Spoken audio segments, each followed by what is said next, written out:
দুইজন ডাকাত না তিনজন ডাকাত জানি ওনারা আসলো হুজুরের কাছে অনেক ছদ্মবেশে মুসল্লির বেশে এসে বলতেছে প্রচণ্ড সিলেটে তখন বন্যা চলতেছিল, বন্যা বহুত আগের ঘটনা, চতুর্দিকে থই থই করে পানি। হুজুরের কাছে আসছে, হুজুরের এলাকাটাও তো বাটি এলাকা, জগন্নাথপুর এলাকা, সুনামগঞ্জ জেলা।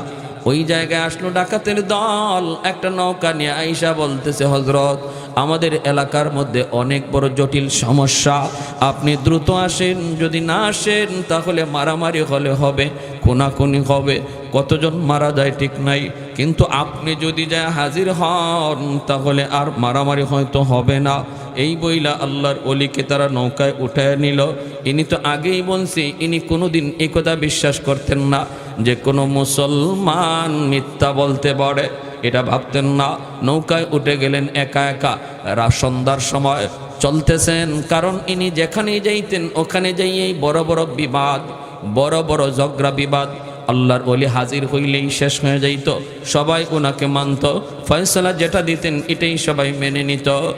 এজন্যই উনি নৌকায় উঠলেন। মুসলমানের ভিতরে বহুত বড় দ্বন্দ্ব, আমি গেলে পরে যদি সেটা সমাধান হয় যাইতে রাজি আছি। রাত বাজে 2টা, বাজক পাড়া 2টা, রাত বাজে 3টা, বাজক রাত 3টা, ঝড় তুফান হয়, হোক ঝড় তুফান, গেলে যদি সমাধান হয় আমি যাইতে রাজি। নৌকায় উঠে গেলেন উনি একাই উঠে গেলেন। ডাকাতের দল উনাকে নিয়ে রওনা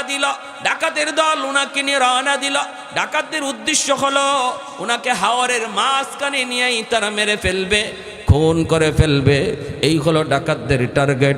তারা তো নিয়ে চলল, হাওরের মাঝখানে যায়। সুনামগঞ্জ এলাকার কত বিশাল বিশাল হাওর, যারা আপনারা গেছেন হয়তো দেখবেন, বিশাল বিশাল হাওর এলাকা। এই হাওর এলাকায় গেল, আল্লাহর ওলি বলতেছেন ভাই রে কই নিয়ে যাও, ওই গ্রামে যাইতে তো এত সময় লাগার কথা না। ডাকাতরা কয় হুজুর আর কিছু পরেই, আর একটু পরে আমরা গ্রামে পৌঁছে যাব। মূলত ওদের উদ্দেশ্য হলো হাওরের মাঝামাঝিতে নিয়ে তারা খুন করবে, হাওরের মাঝামাঝিতে নিয়ে খুন করবে।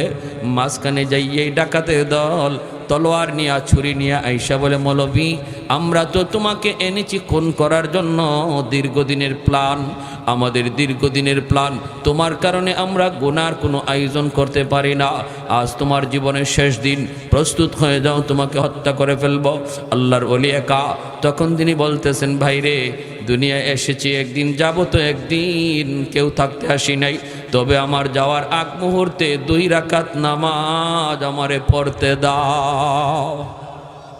আল্লাহু আকবার, আমাকে 2 রাকাত নামাজ পড়তে দাও, 2 রাকাত নামাজ। ওরা বলে ঠিক আছে আপনি নামাজ পড়তে চান নামাজ পড়েন। আল্লাহর ওলি নৌকার মধ্যে নামাজে দাঁড়ায় গেলেন, দাঁড়াইতে তো পারেন না, বসে বসে নিয়ত করে নামাজে দাঁড়ায় গেলেন। যেই মাত্র নামাজে দাঁড়াইলেন, বলুন তো মুমিন নামাজে দাঁড়াইলে সম্পর্ক কার সাথে হয়, কথা কার সাথে চলে? আসসালাতু মিরাজুল মুমিনিন। মুমিন যখনই নামাজে দাঁড়ায় তখনই আল্লাহর সাথে তার কথা শুরু হয়। যখনই কয় আলহামদুলিল্লাহ, আলহামদু সমস্ত প্রশংসা আল্লাহ পাক, তখন বলেন মানিল হামদ, কার জন্য তুমি প্রশংসা করো? কয় আল্লাহ। আল্লাহ তখন কয় মানিল্লাহ, কে তোমার আল্লাহ? কয় রব্বুল আলামিন। আল্লাহ তখন কয় কে রব্বুল আলামিন? কয় আর রহমান আর রাহিম, যিনি রহমান তিনি রাহিম। আল্লাহ তখন কয় মানির রহমান মানির রাহিম।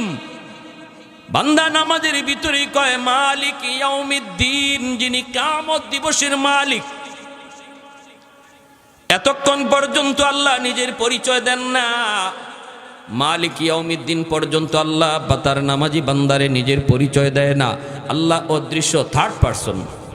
আল্লাহ থার্ড পারসনে থেকে কথা বলতেছে, কে রে বান্দা কার প্রশংসা করো?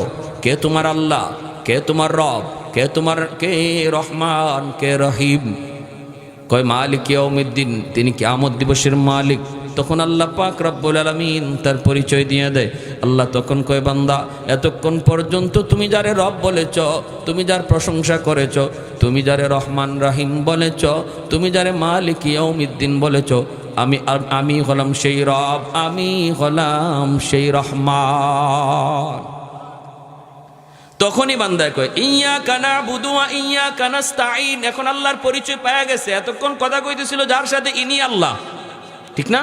তখনই কয় ইয়্যাকা না'বুদু ওয়া ইয়্যাকা নাস্তাঈন। এখন সেকেন্ড পারসন। এখন কয় আল্লাহ আমি তোমারই কাছে সাহায্য চাই, তোমারই ইবাদত করি। এতক্ষণ খালি কইছে থার্ড পারসনে, উনি, উনি, তিনি, তিনি। আর যেই আল্লাহ কয় আমি ওই, তখন কয় আমি তোমারই ইবাদত করি। যেরকম সুবহানাল্লাহ, আমি তোমারই সাহায্য চাই, আমি তোমারই ইবাদত করি। এজন্য নামাজি মানুষ যখন নামাজে দাঁড়ায় তখন মনে রাখতে হবে কথা শুরু হয় কার সাথে। অতএব মনোযোগ অন্যদিকে দেওয়া যাবে। দোকানের চিন্তা করা যাবে, ঘরের চিন্তা করা যাবে, দোকানের হিসাব মিলানো যাবে না, না। সাবধান, মনে রাখবা নামাজি মানুষ যখন নামাজে দাঁড়ায় তখন শয়তানের স্পেশাল একটা বাহিনী হাজির হয়ে কয় উস্কুর কাজা, উস্কুর কাজা, উস্কুর কাজা। তুই তোর দোকানের কথা ইয়াদ কর, তুই তোর ব্যবসার কথা ইয়াদ কর, তুই তোর ঘরের কথা ইয়াদ কর, সন্তানের কথা ইয়াদ কর, বিবির কথা ইয়াদ কর। এইভাবে শয়তানের একটা স্পেশাল বাহিনী নামাজির কাছে হাজির হয়ে যায়। ভাইয়েরা, বন্ধুরা, তখন কিন্তু একটু মনে রাখতে হবে এই কাজটা শয়তানি করাইতেছে। মনটা আবার নামাজের ভিতরে নিয়ে আসো, নামাজের ভিতরে নিয়ে আসো।